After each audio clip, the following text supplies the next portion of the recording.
ओम शांति। आज 19 अप्रैल 2020 अव्यक्त बाप दादा के रिवाइज कोर्स के 30 दिसंबर 1985 के महावाक्य है, विशाल बुद्धि की निशानी।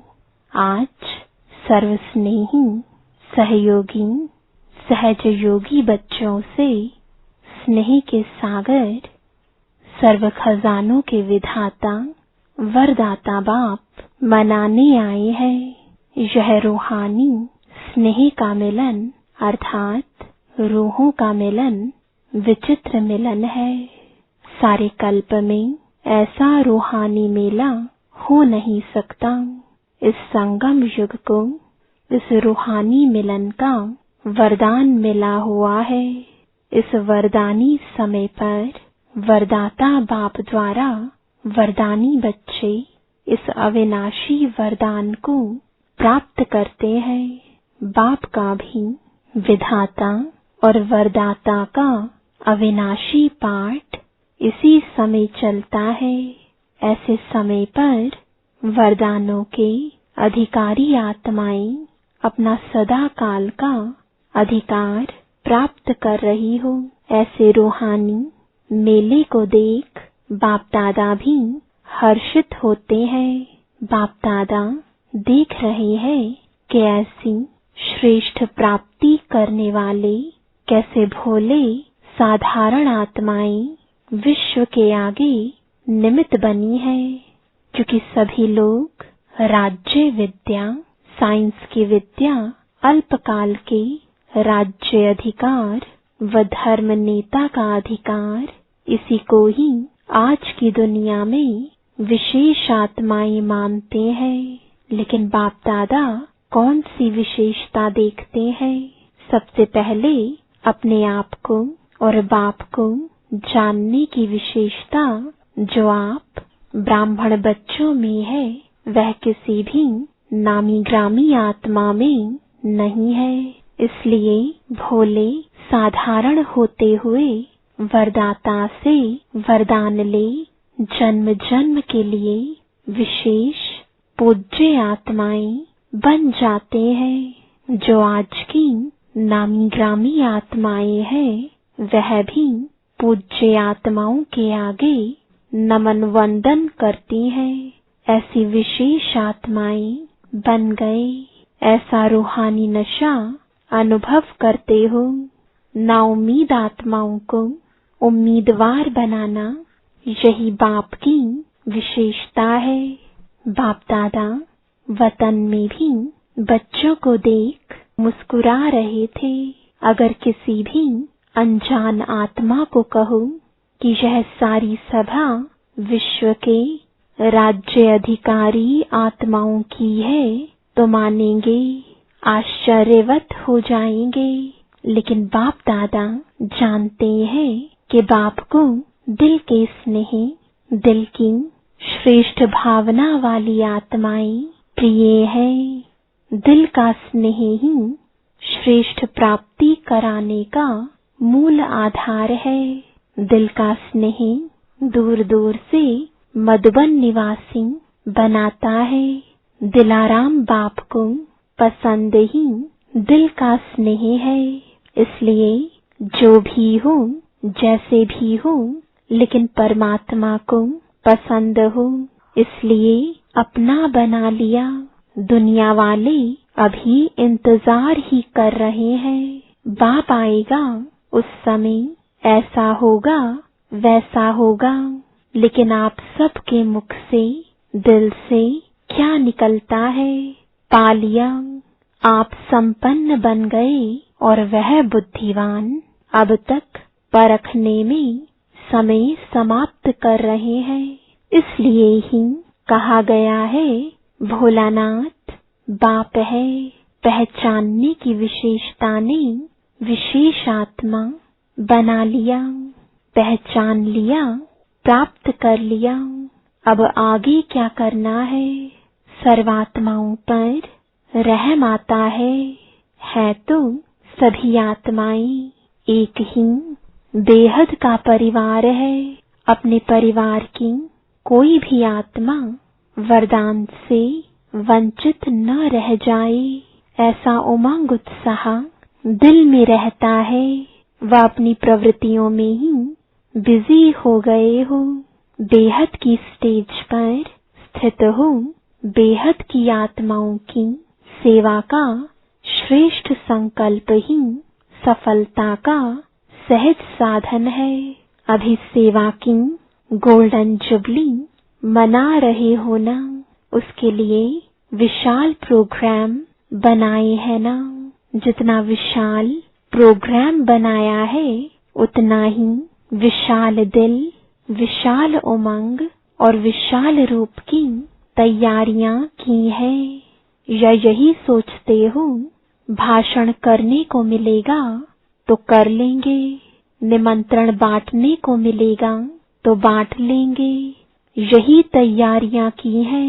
इसको ही विशाल तैयारियां कहा जाता है। जो ड्यूटी मिली वह पूरी कर लेना, इसको ही विशाल उमंग नहीं कहा जाता। यह आज्ञाकारी बनने की निशानी तो है, लेकिन बेहद की विशाल बुद्धि, विशाल उमंग उत्साह सिर्फ इसको नहीं कहा जाता। विशालता की निशानी यह है हर समय अपनी मिली हुई ड्यूटी में, सेवा में नवीनता लाना। चाहे भोजन खिलाने की, चाहे भाषण करने की ड्यूटी हो, लेकिन हर सेवा में हर समय नवीनता भरना, इसको कहा जाता है विशालता। जो 1 वर्ष पहले किया, उसमें कोई न कोई रूहानियत की एडिशन जरूर हो। ऐसा उमंग उत्साह दिल में आता है। वह सोचते हो जैसे चलता है वैसे ही होगा। हर समय विधि और वृद्धि बदलती रहती है। जैसे समय समीप आ रहा है, वैसे हर आत्मा को बाप की, परिवार की समीपता का विशेष अनुभव कराओ। मनन करो कि क्या नवीनता लानी है। अभी कॉन्फ्रेंस का विशाल कार्य कर रहे हो ना, सभी कर रहे हो, या जो बड़े हैं वही कर रहे हैं। सभी का कार्य है ना। हर एक को सोचना है मुझे नवीनता के लिए सेवा में आगे बढ़ना है। चाहे आगे निमित्त थोड़ों को ही बनाना होता है। जैसे भाषण करेंगे तो थोड़े, इतनी सारी सभा करेगी क्या। हर एक की अपनी अपनी ड्यूटी बांट करके ही कार्य संपन्न होता है, लेकिन सभी को निमित्त बनना है। किस बात में? चारों ओर जहां भी हो, जिस भी ड्यूटी के निमित्त हो, लेकिन जिस समय कोई विशाल कार्य जहां भी होता है, उस समय दूर बैठे भी उतने समय तक सदा हर एक के मन में विश्व कल्याण की श्रेष्ठ भावना और श्रेष्ठ कामना जरूर होनी चाहिए। जैसे आजकल के वीआईपी अगर स्वयं नहीं पहुंच सकते हैं तो शुभ कामनाएं भेजते हैं ना, तो आप उन्हों से कम हो क्या।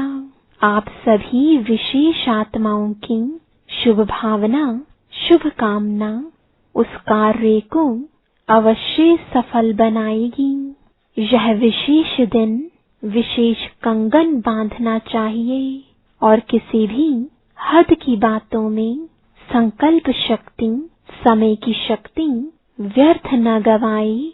हर संकल्प से हर समय विशाल सेवा के निमित्त बन मनसा शक्ति से भी सहयोगी बनना है। ऐसे नहीं कि आबू में कॉन्फ्रेंस हो रही है, हम तो फलाने देश में बैठे हैं। नहीं, आप सभी विशाल कार्य में सहयोगी हो। वातावरण, वायुमंडल बनाओ। जब साइंस की शक्ति से एक देश से दूसरे देश तक रॉकेट भेज सकते हैं, तो क्या साइलेंस की शक्ति से आप शुभ भावना, कल्याण की भावना द्वारा यहाँ आबू में मनसा द्वारा सहयोगी नहीं बन सकते? कोई साकार में वाणी से, कर्म से निमित्त बनेंगे, कोई मनसा सेवा में निमित्त बनेंगे। लेकिन जितना दिन प्रोग्राम चलता है, चाहे 5 दिन चाहे 6 दिन चलता, इतना ही समय हर ब्राह्मण आत्मा को सेवा का कंगन बंधा हुआ हो कि मुझ आत्मा को निमित्त बन सफलता को लाना है। हर एक अपने को जिम्मेवार समझे। इसका भाव यह नहीं समझना कि सभी जिम्मेवार हैं तो भाषण का चांस मिलना चाहिए या विशेष कोई ड्यूटी मिले तब जिम्मेवार है। इसको जिम्मेवारी नहीं कहते। जहाँ भी हो, जो भी ड्यूटी मिली है, चाहे दूर बैठने की, चाहे स्टेज पर आने की, मुझे सहयोगी बनना ही है। इसको कहा जाता है सारे विश्व में सेवा की, रूहानियत की लहर फैलाना, खुशी की, उमंग उत्साह की लहर फैल जाए, ऐसे सहयोगी हो। इस कॉन्फ्रेंस में नवीनता दिखाएंगे ना। गोल्डन जुबली है तो चारों ओर गोल्डन एज आने वाली है। इस खुशी की लहर फैल जाए। भयभीत आत्माएं हैं, नाउम्मीद आत्माएं हैं, उन्होंने श्रेष्ठ भविष्य की उम्मीद पैदा करो।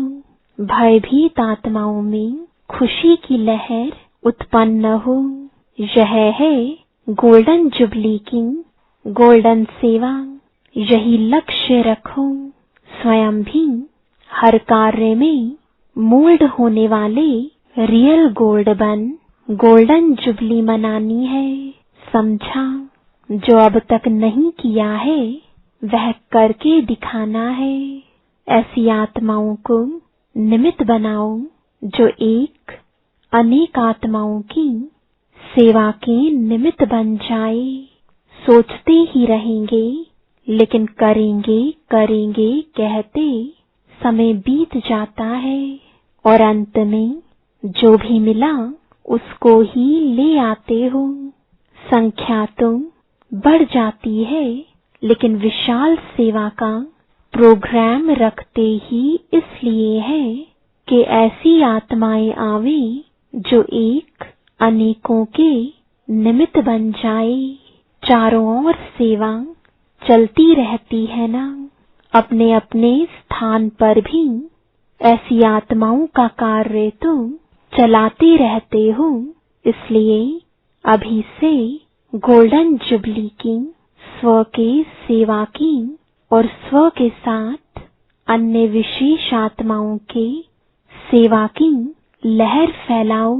समझा क्या करना है? मोहब्बत से मेहनत करो।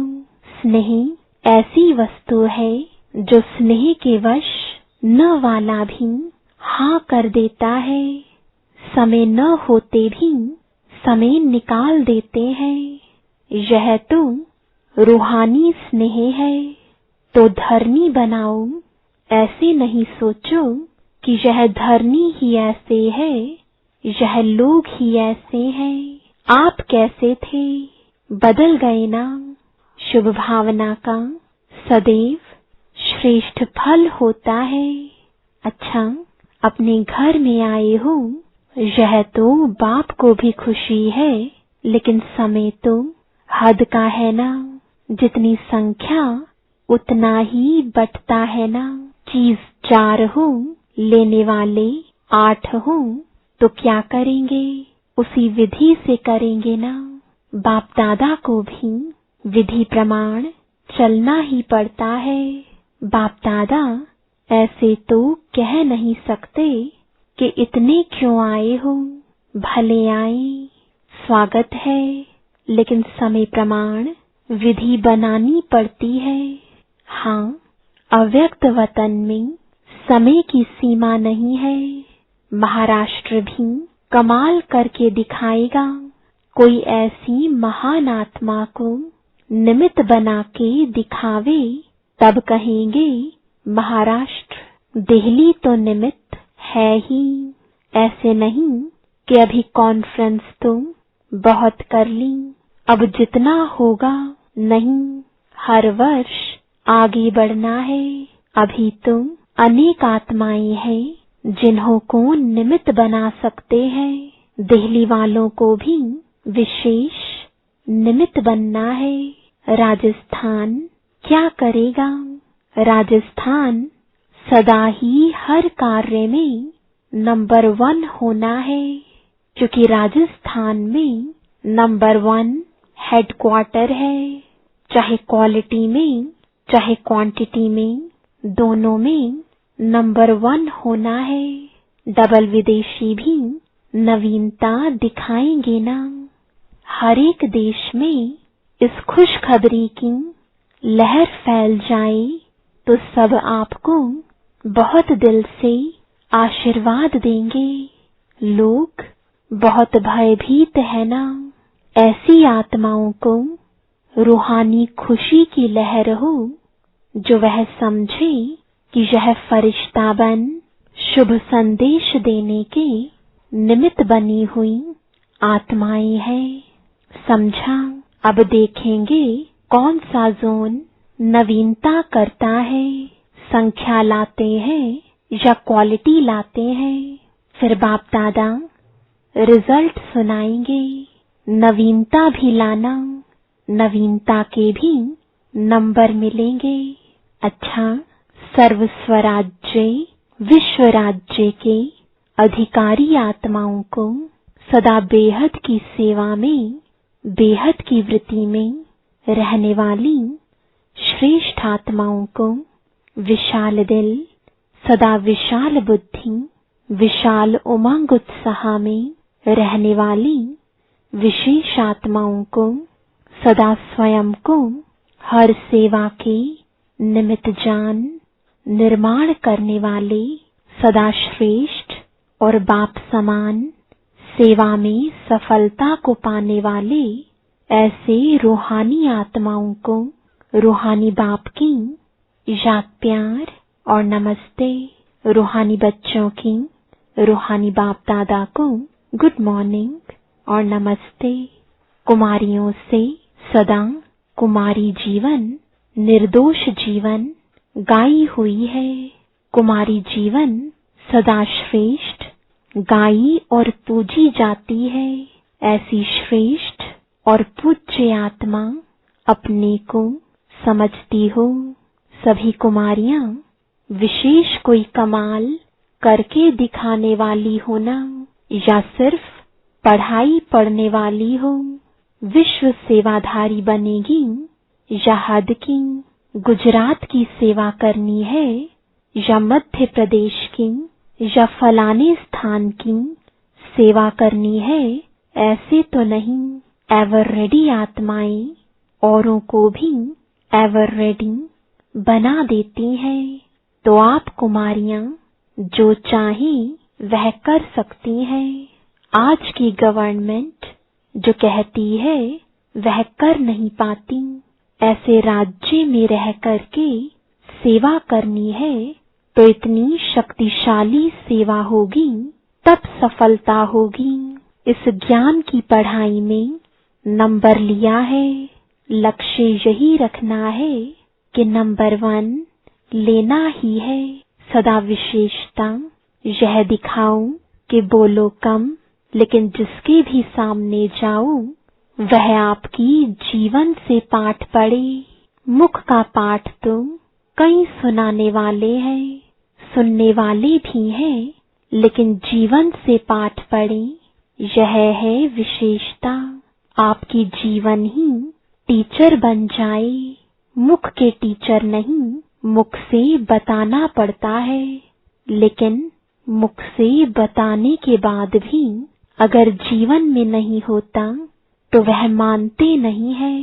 कहते हैं सुनाने वाले तो बहुत है, इसलिए लक्ष्य रखो कि जीवन द्वारा किसको बाप का बनाना है।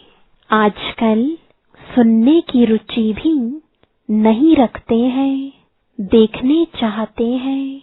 देखो, रेडियो सुनने की चीज है, टीवी देखने की चीज है, तो क्या पसंद करेंगे? तो किसी ने कहा टीवी सुनने से देखना पसंद करते हैं, तो आपकी जीवन में भी देखने चाहते हैं, कैसे चलते हैं, कैसे उठते हैं, कैसे रूहानी दृष्टि रखते हैं। ऐसा लक्ष्य रखो। समझा? संगम युग पर कुमारियों का महत्व क्या है उसको तुम जानती हो ना। संगम पर सबसे महान कुमारियां हैं, तो अपने को महान समझ सेवा में सहयोगी बनी हूँ या बनना है? क्या लक्ष्य है? डबल पार्ट बजाने का लक्ष्य है? क्या टोकरी उठाएंगी? अच्छा, वरदान है बालक और मालिकपन की समानता द्वारा सर्व खजानों में संपन्न भव। जैसे बालकपन का नशा सभी में है, ऐसे बालक सो मालिक अर्थात बाप समान संपन्न स्थिति का अनुभव करो। मालिकपन की विशेषता है, जितना ही मालिक उतना ही विश्व सेवाधारी के संस्कार सदा इमर्ज रूप में रहे। मालिकपन का नशा और विश्व सेवाधारी का नशा समान रूप में हो, तब कहेंगे बाप समान। बालक और मालिक दोनों स्वरूप सदा ही प्रत्यक्ष कर्म में आ जाएं, तब बाप समान सर्व खजानों से संपन्न स्थिति का अनुभव कर सकेंगे। स्लोगन है, ज्ञान के अखुट खजानों के अधिकारी बनो तो अधीनता खत्म हो जाएगी। ओम शांति।